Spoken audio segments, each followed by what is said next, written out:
Hello friends. स्वागत है आप सभी का महिंद्रा के ऑफिशियल यूट्यूब चैनल पे। और हर दिन की तरह आज भी हम लेके आए हैं आपके लिए बहुत सारे करंट अफेयर्स एंड बहुत सारे एमसीक्यूज, राइट। तो सबसे पहले देख लेते हैं हमारी अपकमिंग बैचेस कौन कौन सी है। जुलाई की हमारी अपकमिंग बैचेस ये हैं जो 7 जुलाई से स्टार्ट हो रही हैं और 28 जुलाई तक है। हर वीक बैचेस आती हैं जो कि बायलैंग्वेज होती हैं। आप घर बैठे अपनी तैयारी यहाँ इस ऐप के थ्रू, इस बैच के थ्रू जूम ऐप पे अपनी तैयारी सुनिश्चित कर सकते हो। अधिक जानकारी के लिए आप हमारे वेबसाइट पे विजिट कर सकते हो। बात कर लेते हैं आज की डेट की थॉट्स की। तो आज का जो थॉट्स है वो क्या है? When luck fails hard works speaks. तो सही बात है, जब हमारा लक साथ छोड़ देता है। वैसे तो एक बात समझिए, लक एक अलग चीज हो गई, लेकिन हार्डवर्क जिनके साथ है लक भी उन्हीं के साथ है, राइट। तो यहाँ पे ये बात बोला जा रहा है कि लक अगर आपका साथ छोड़ दे इन केस, तो हार्डवर्क ही है जो आपका काम आने वाला है। तो बिल्कुल हार्डवर्क ही हमारा काम आता है। हर वक्त हमारे साथ हमारा हार्डवर्क रहता है, राइट। आगे बढ़ते हैं। कल के क्वेश्चंस का आंसर ऑप्शन नंबर 3 यानी जो है चंद्रमा वाला ऑप्शन। सभी बच्चे ने चंद्रमा वाला ऑप्शन लिखा था, इसलिए मैं भी आपको बता रही हूँ कि चंद्रमा वाला ऑप्शन। तो ऑप्शन नंबर 3 सबका सही था। और जिन्होंने किया है सही आंसर, मैं उनका नाम यहाँ पे मेंशन की हूँ। यहाँ पे हम देख रहे हैं कि पारिक आकाश जी हैं, अमित शर्मा है, आर डी स्टोन है, अभिनव कुमार है, मीनाक्षी जंजारिया है, शिवांगी पांडे है, मनीष चौधरी है, शालिनी तिवारी है, निकिता चौहान है, पलक शुक्ला है, आशीष सिंह है, राहुल कुमार उपाध्याय है, अनुराग कुमार है, अकबर अंसारी है यहाँ पे, और राजवीर कपूर है, और सरिता रावत है। मे बी अगर इन केस किसी का नाम छूट गया होगा तो आप बुरा नहीं मानेंगे, राइट। चलिए, आज की तारीख है 16 जुलाई, और चलिए स्टार्ट करते हैं आज का डिस्कशन। पहला आर्टिकल हमारे सामने आरबीआई से संबंधित है। आरबीआई ने अनवील किया है रिटेल डायरेक्ट स्कीम। समझेंगे डिटेल से क्या होता है रिटेल डायरेक्ट स्कीम। देखिए, इस स्कीम के तहत क्या होगा कि जो रिटेल इन्वेस्टर है वो आरबीआई से डायरेक्टली लिंक हो सकते हैं और आरडीजी अकाउंट का प्रयोग करके आरबीआई के थ्रू डायरेक्ट इन्वेस्ट कर सकते हैं। सवाल होता है, ये आरडीजी अकाउंट क्या होता है? आरडीजी अकाउंट का मतलब हो गया डायरेक्ट गिल्ट अकाउंट, राइट। तो डायरेक्ट गिल्ट अकाउंट का उपयोग करके हम कहीं पे भी इन्वेस्ट कर पाते हैं। कहने का मतलब हुआ कि जब गवर्नमेंट को, चलिए डिटेल से समझते हैं, जब गवर्नमेंट को ज़रूरत पड़ती है पैसे की, तो गवर्नमेंट क्या करती है? अपनी सिक्योरिटी का प्रयोग करके मार्केट से पैसा निकालती है। लेकिन गवर्नमेंट अपनी सिक्योरिटी बेचने खुद नहीं आती, वो आरबीआई के थ्रू जाती हैं। तो आरबीआई ही सिक्योरिटी बेच करके क्या करती है? मार्केट से पैसा इनकलकेट करती हैं, राइट। अब ये पैसे की ज़रूरत दोनों तरह की सरकार को हो सकती है। स्टेट गवर्नमेंट को भी हो सकती है और कायदे से सेंट्रल गवर्नमेंट को भी हो सकती है। तो स्टेट गवर्नमेंट को हो या सेंट्रल गवर्नमेंट को हो, दोनों की जो सिक्योरिटी पेपर होती है उनको बेचने की जिम्मेदारी किसकी होती है? आरबीआई की होती है। हाँ, लेकिन यहाँ थोड़ा वेरिएशन दोनों में ही आ जाता है। यानी जब सेंट्रल गवर्नमेंट भेजती है, जब सेंट्रल गवर्नमेंट की सिक्योरिटी होती है, तो वो दोनों ही तरह की होती है। यानी डेटेड सिक्योरिटी भी होती है, यानी लॉन्ग टर्म सिक्योरिटी, यानी जी सेक होता है सिक्योरिटी पेपर। जी सेक यानी गवर्नमेंट सिक्योरिटी की बात कर रहे हैं। और शॉर्ट टर्म जी सेक भी हो सकता है, यानी लॉन्ग टर्म भी होगा और शॉर्ट टर्म भी होगा। जी सेक की बात करें, गवर्नमेंट सिक्योरिटी की बात करें। लॉन्ग टर्म मतलब डेटेड सिक्योरिटी बोलते हैं, शॉर्ट टर्म आप समझ रहे हो जो 1 साल से कम के लिए होता है। बट अगर हम बात करें स्टेट गवर्नमेंट की, तो स्टेट गवर्नमेंट के अंदर जो है वो सिर्फ और सिर्फ एक ही सिक्योरिटी को बेच सकते हैं, दोनों सिक्योरिटी का यूज़ नहीं कर सकते हैं, राइट। तो ये एक चीज़ होती है। अच्छा, एक और बात हम यहाँ पे आपको क्लियर करना चाहेंगे कि इस अकाउंट के थ्रू जब तक आरडीजी अकाउंट किसी के पास नहीं होता है तब तक वो इन्वेस्ट नहीं कर सकता है आरबीआई के अंदर, और यानी कि गवर्नमेंट सिक्योरिटी को। तो इसलिए इस अकाउंट को खुलवाना पड़ता है। तो ये अकाउंट कैसे खुलेगा? ये अकाउंट ऑनलाइन खुलता है, ठीक है, ऑनलाइन रजिस्टर्ड करना पड़ता है। अब देखते हैं इसके बाद ये वर्किंग कैसे करेगा। तो अगर मान लीजिए आपने ये आरडीजी अकाउंट खुलवा लिया है, तो इसके बाद आपको एनडीएसओएम एनडीएसओएम यानी कि negotiated dealing system order matching system के साथ आना पड़ेगा। यानी कि जो मार्केट में सिक्योरिटी की वैल्यू चल रही है, कैसा रिटर्न आ रहा है, या और भी इंफॉर्मेशन जो आपको इनकलकेट करनी हो, राइट, इन सब के बारे में जानकारी आपको कहाँ से मिलेगी? इन सब के बारे में जानकारी आपको यहाँ से मिलेगी। वास्तव में ये एक ऑनलाइन पोर्टल है, और इस पोर्टल को आप तभी एक्सेस कर पाओगे, इस पोर्टल का एक्सेसमेंट आपको तभी मिलेगा जब आपके पास आरडीजी अकाउंट होगा, राइट। तो ये अकाउंट खुलने के बाद आप इस पोर्टल का यूज़ कर पाओगे और जानकारी प्राप्त कर पाओगे कि किस तरह से सिक्योरिटीज मार्केट में चल रही हैं, और उसके बाद आप इन्वेस्ट कर पाओगे। वैसे जो इन्वेस्टर होते हैं उनके लिए ये इन्वेस्टमेंट बहुत ही सेफ एंड सिक्योर होता है, क्योंकि जब वो गवर्नमेंट के सिक्योरिटी को परचेज करते हैं तो उनको पता है कि यहाँ पे पैसा डूबने वाला नहीं है, ये बहुत ही सेफ है, सिक्योर है, और अच्छा रिटर्न भी मिलने वाला है। गवर्नमेंट को भी इसी गुडविल का फ़ायदा होता है, और अपने जो उनके डिज़ायर्स होती है, जो उनकी रिक्वायरमेंट्स होती है, तो इस तरह से अपनी बिल, अपनी सिक्योरिटी को जारी करके गवर्नमेंट पैसा मार्केट से निकाल सकती है। बिल का मतलब ट्रेजरी बिल, राइट। चलिए, अभी यहाँ पे देखिए सिग्निफिकेंस जो मैं बता रही थी आपको, है ना, लोगों को एक वन स्टॉप सॉल्यूशन मिल जाता है। वन स्टॉप सॉल्यूशन मतलब एक ही जगह पे सारी चीज़ें मिल जा रही है, उनको भटकना नहीं पड़ रहा है इन्वेस्टर के नज़र से। तो दूसरा अभी मैं बताइए आपको, इन्वेस्टर को फ़ायदा होता है, वन स्टॉप सॉल्यूशन मिल रहा है, और गवर्नमेंट को भी फ़ायदा है, अपनी प्रतिभूतियों को बेच करके शॉर्ट टाइम अपने पैसे की ज़रूरत पूरी कर सकते हैं। आगे बात कर लेते हैं, यहाँ पे इन्वेस्टर कौन होता है, रिटेल इन्वेस्टर कौन होता है। तो देखिए, रिटेल इन्वेस्टर का मतलब आप समझिए कि वो इन्वेस्टर जो बाय एंड सेल करते हैं, खरीदते हैं बेचते हैं, किसको? सिक्योरिटीज को, इक्विटी शेयर्स को। इक्विटी शेयर्स को तो आप भी किसी कंपनी के इक्विटी शेयर को खरीद सकते बेच सकते हैं। कमोडिटी कॉन्ट्रैक्ट्स या mutual funds, exchange trade funds, है ना, इस तरह की जो चीज़ें ऑनलाइन चलती हैं, है ना, ये सब क्या हो गए? आपके रिटेल इन्वेस्टर के खाते में आ जाते हैं। चलिए, नेक्स्ट बात करते हैं यूवीसी टेक्नोलॉजी से संबंधित। क्या है यूवीसी टेक्नोलॉजी? देखिए, इसके बारे में मैं आपसे एक बार आर्टिकल डिस्कस की थी, गुवाहाटी कॉलेज के बारे में। गुवाहाटी आईआईटी ने डेवलप किया है, जो है अल्ट्रा वायलेट टेक्नोलॉजी बेस्ड, जो है एक हम कह सकते हैं डीसैनिटाइज करने के लिए डिवाइस, जिसके थ्रू इंडोर स्टेडियम को जो है क्या किया जा सकता था?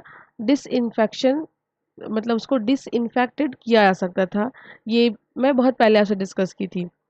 फिलहाल उस आर्टिकल पे नहीं, यहाँ पे हम देख लेते हैं अल्ट्रावायलेट सी और यूवीसी डिसइंफेक्शन टेक्नोलॉजी।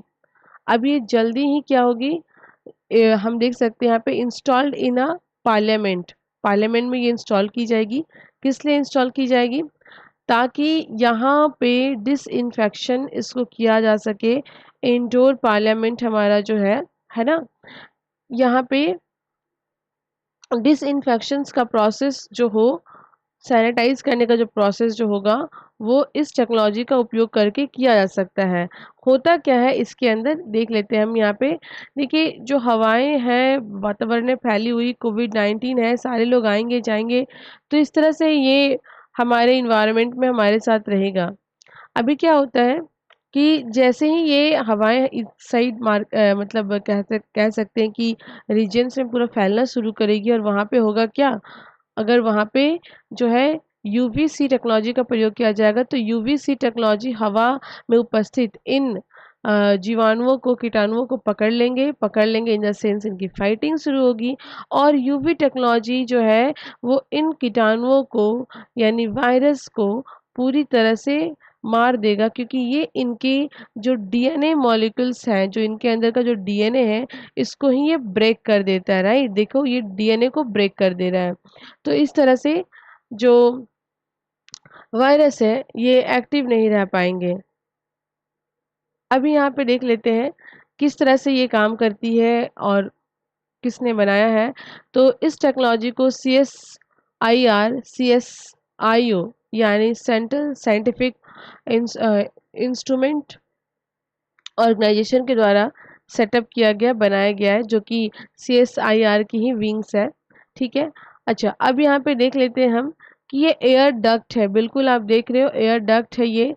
एंड उसके बाद इसमें होता क्या है कि UVC जो टेक्नोलॉजी है, तो काफ़ी ज़्यादा इंटेंसिटी होती है, काफ़ी ज़्यादा रेडिएंट होते हैं ये, और टाइम के रिस्पेक्ट में बहुत ही जल्दी जल्दी जो है डिसइंफेक्शन कर देते हैं, बहुत ही जल्दी काम करते हैं वायरस वाले अगर वायरस वाले एरिया में। अगर अब कैसे कह सकते हैं कि कौन सा एरिया वायरस वाला है या नहीं है, मतलब कहने का मतलब जहाँ पे ज़्यादा लोगों का गैदरिंग हो, आना जाना हो, बार बार उसको डिसइंफेक्शन या सैनिटाइज करना हो, तो जितना टाइम लगता है सैनिटाइज करने में, उससे बहुत ही कम समय लगेगा UV टेक्नोलॉजी का प्रयोग करके सैनिटाइज करने में। इसका उपयोग हम जो है आप देख सकते हो auditorium, mall, educational institutions, AC buses, railways, इन सब में कर सकते हैं, ईजिली हो जाएगा।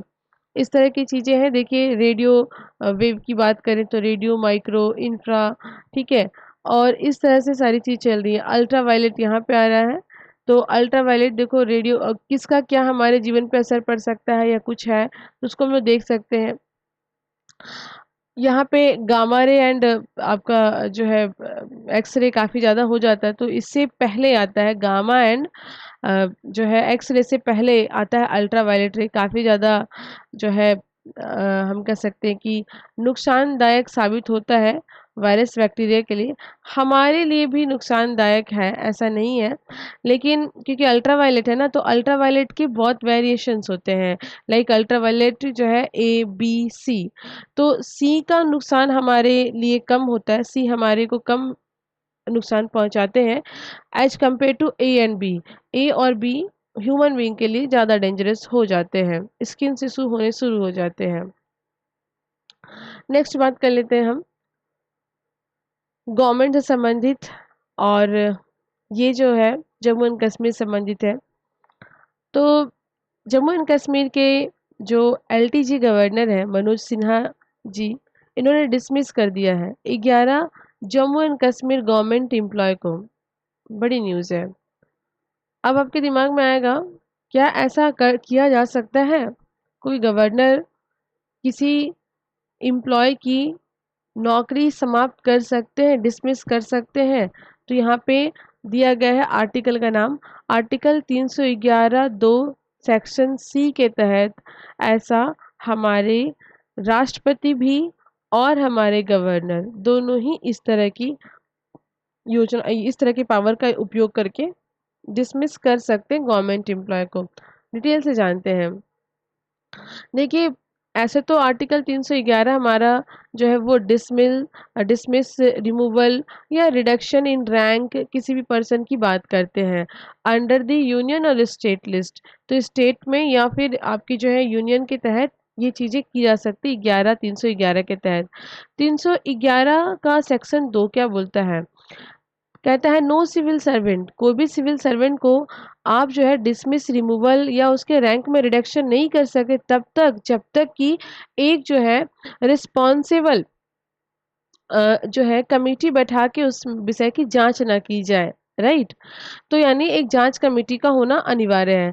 311 का 2 सेक्शन ए क्या कहता है? सेक्शन ए सेफगार्ड प्रोवाइड करता है। क्या क्या सेफगार्ड प्रोवाइड करता है कि इनका रिमूवल हो सकता है किसी भी ग्राउंड पे, राइट। अब इसके लिए जांच कमेटी की आवश्यकता नहीं पड़ेगी अगर मान लीजिए क्रिमिनल केसेस हो और कन्विक्शंस हो चुका हो, राइट।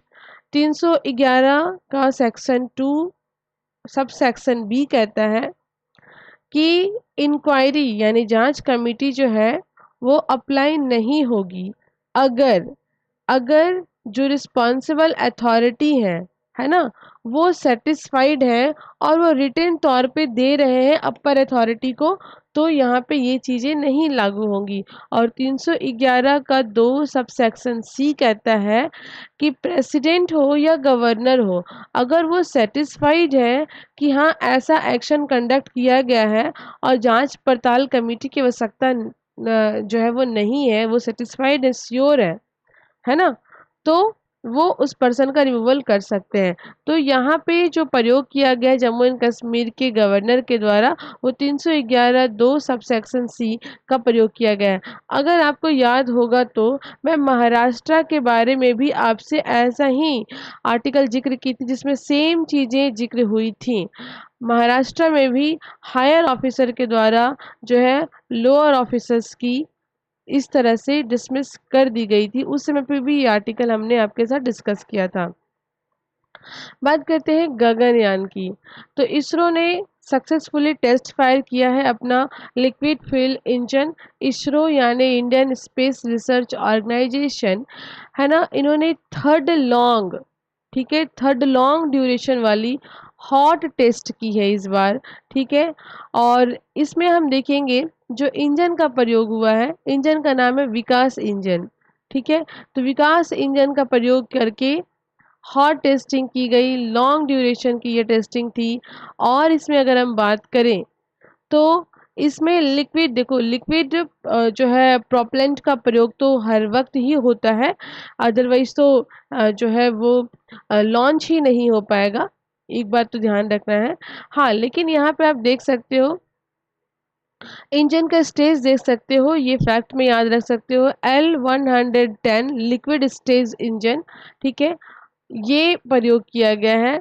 और साथ ही साथ आप यहाँ पे देख सकते हो व्हीकल्स कौन सा प्रयोग किया गया है, तो MK3 GSLV या MK3 का प्रयोग किया गया है। वैसे तो देखिए गगनयान जो योजना है, इसके तहत स्पेस में ह्यूमन को भेजने की तैयारी है हमारी, ठीक है।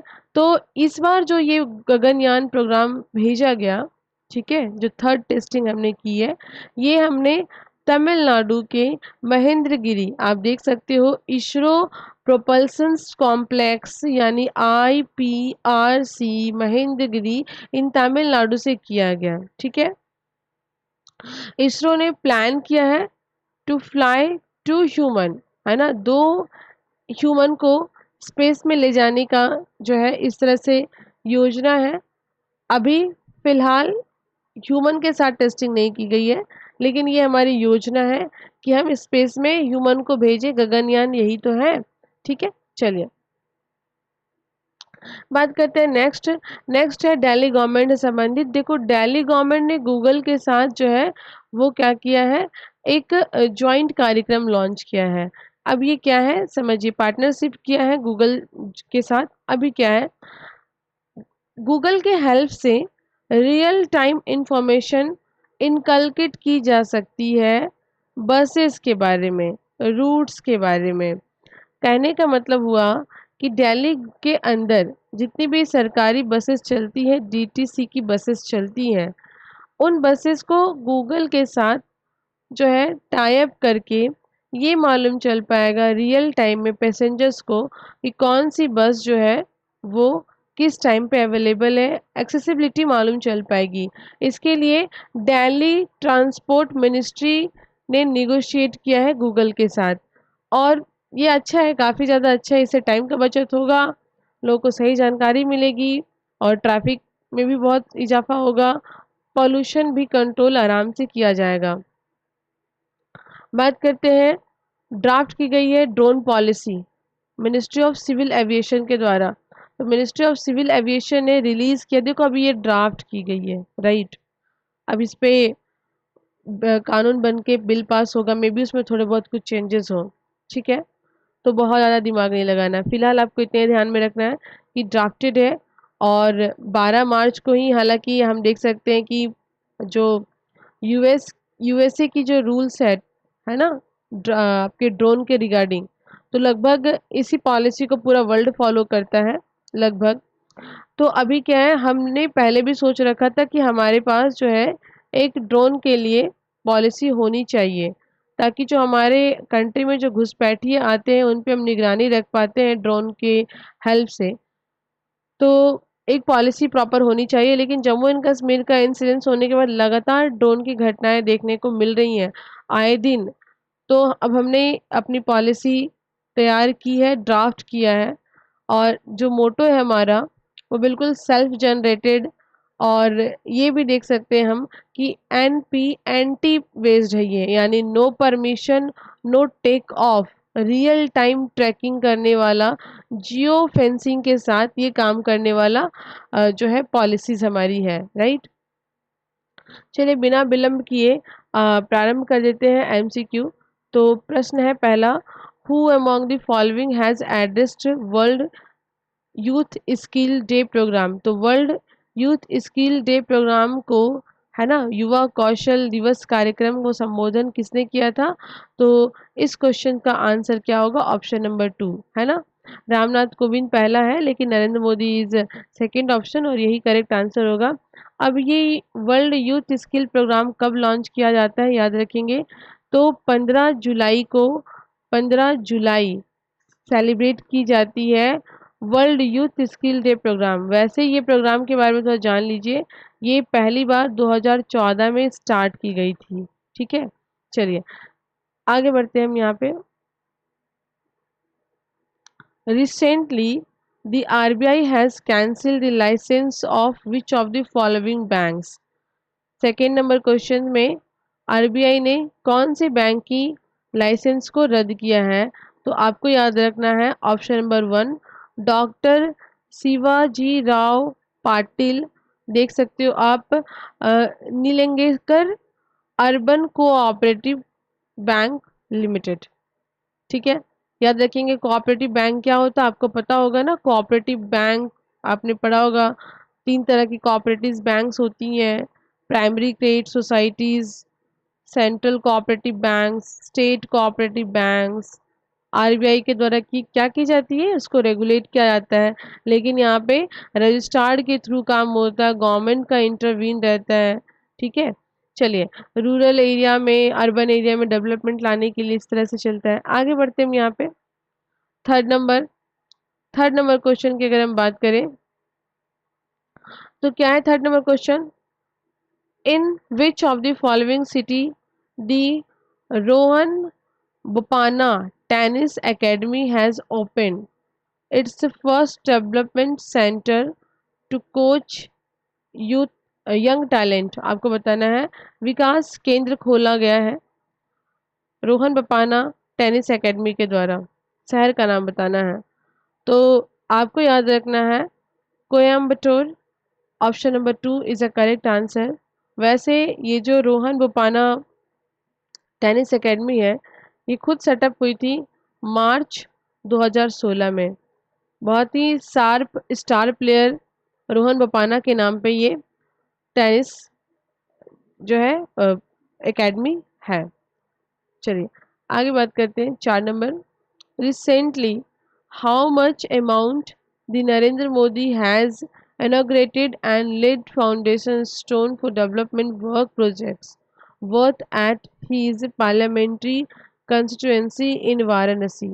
4 नंबर, तो आपको ये बल्कि सा अमाउंट है, याद रख लेना, अभी चलेगा ये अमाउंट, बार बार न्यूज़ में है, ठीक है।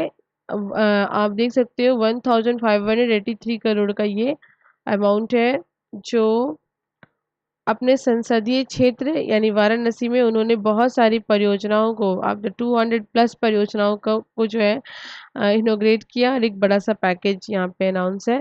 तो ये अमाउंट एक बार देख लीजिएगा। Who among the following inaugurated the country's first liquefied natural gas plant in Nagpur। याद होगा आपको, मैंने आपके साथ हाईलाइट में डिस्कस किया था, याद होगा।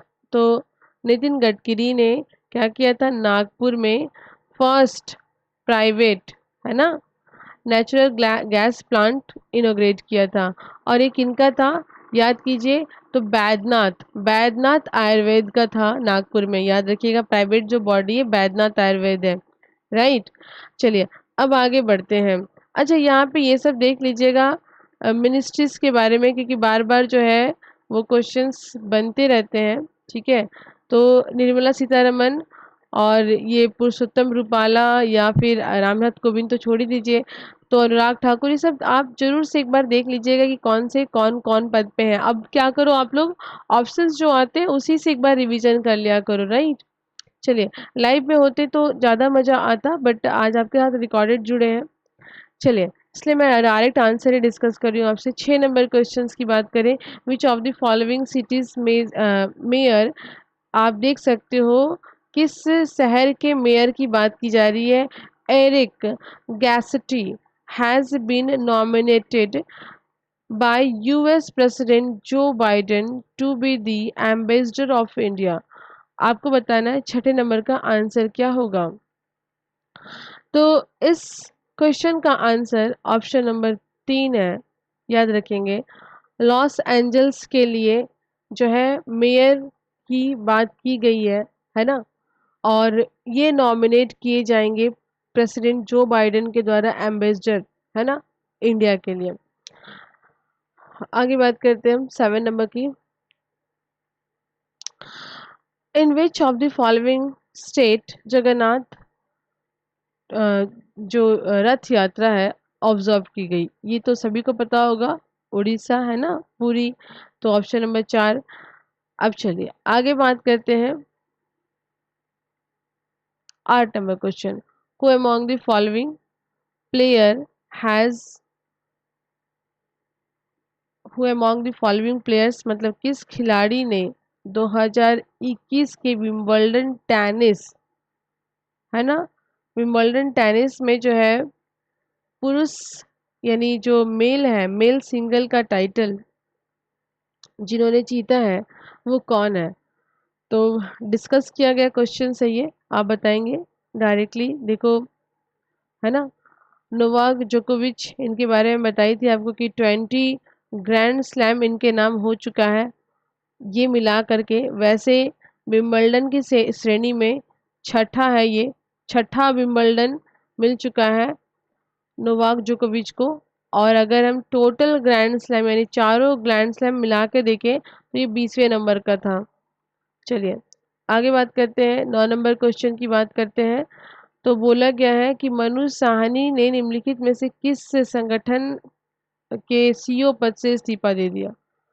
तो ये मैं आपसे हाईलाइट में डिस्कस की थी, मैं बताई थी कि मनु साहनी ने बताया है कि वो कभी भी आईसीसी के पद से कभी भी इस्तीफा दे सकते हैं।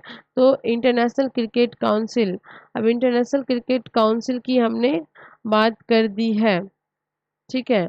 तो ये आपको ध्यान रखना होगा कि ये कब बनी थी, तो 1909 में ये बनी थी। और इसका हेडक्वार्टर कहाँ है, तो बिल्कुल UAE Dubai, right.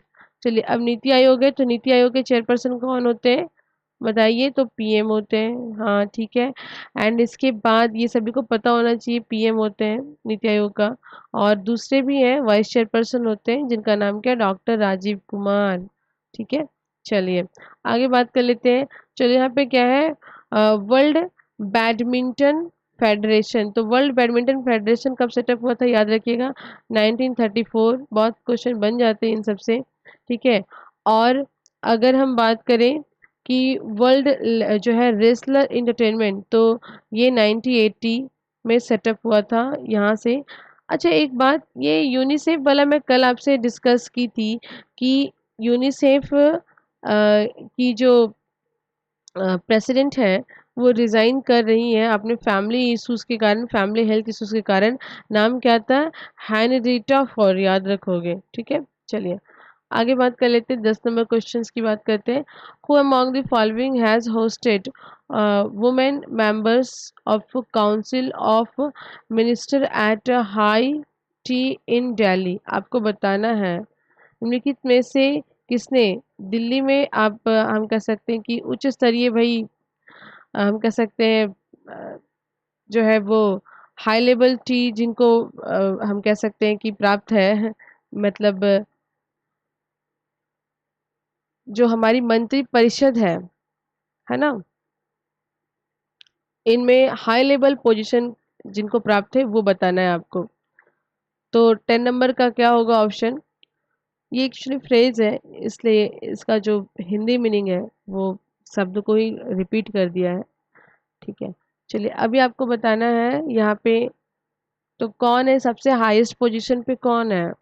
Anupriya Singh Patel है, या फिर साध्वी निरंजना ज्योति है, या स्मृति जुबिन ईरानी है, या हरसिमरत कौर बादल है, या फिर निर्मला सीतारमन है।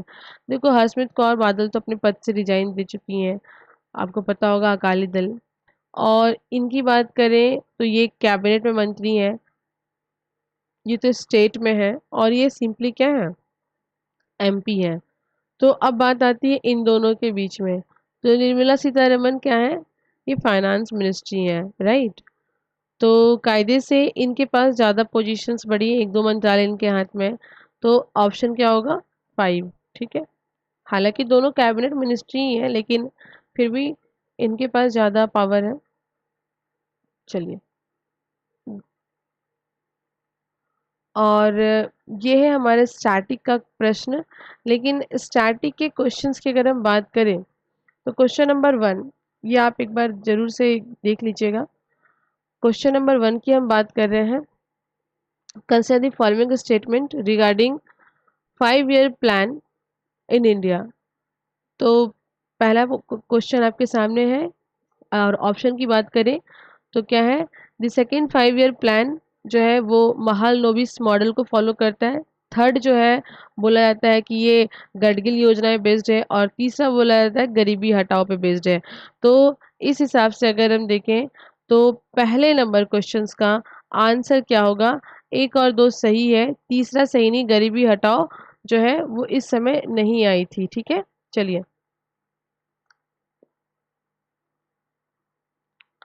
सेकेंड नंबर क्वेश्चन की बात कर लेते हैं। देखो यहाँ पे लिखा हुआ है full convertibility of the rupees would means, मतलब फुल कन्वर्टिबिलिटी का जो रुपए का पूर्ण परिवर्तन की बात करें तो इसका मतलब क्या होता है।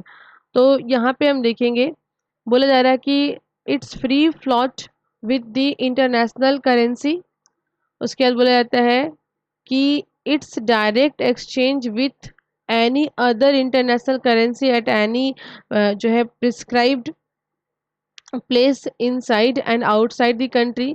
और बोला गया नो लिमिट ऑन फ्लो और outflow of capital for various purpose including investment, ठीक है, रेमिटेंसेस और एसेट्स परचेज, है ना। तो इस प्रश्न का उत्तर जो होगा, फुल कन्वर्टिबिलिटी की बात की गई है, तो भैया कोई भी कंडीशन हो, एक्सचेंज तो फुल करना है तो मतलब फुल करना है ना। तो यहाँ पे क्या होगा, ऑप्शन नंबर यहाँ पे डी, यानी 1 2 3 तीनों ही ऑप्शन सही है। चलिए, तो ये दो ही क्वेश्चन है, बेसिकली मैं सोची थी 5 कर दूं आपके साथ। ठीक है, तो आज सिर्फ दो ही क्वेश्चन क्यों, क्योंकि लाइव रहता है तो काफ़ी अच्छा रहता है। तो इस तरह से स्टैटिक के दो क्वेश्चंस थे और करंट अफेयर के दो क्वेश्चंस थे, और यहाँ पे है आपका होमवर्क क्वेश्चंस, जो कि पढ़ाया हुआ क्वेश्चंस है, बहुत ही इजी क्वेश्चन है। इसका आंसर आप कीजिएगा कमेंट में। एंड ये है आपकी UP triple S C PET की मॉक टेस्ट, तो एक बार इसके साथ आप गो थ्रू हो जाइए। एंड 18 जुलाई को होने वाला है UP triple S C PET का महा मैराथन सेशन। ठीक है, and thank you to all.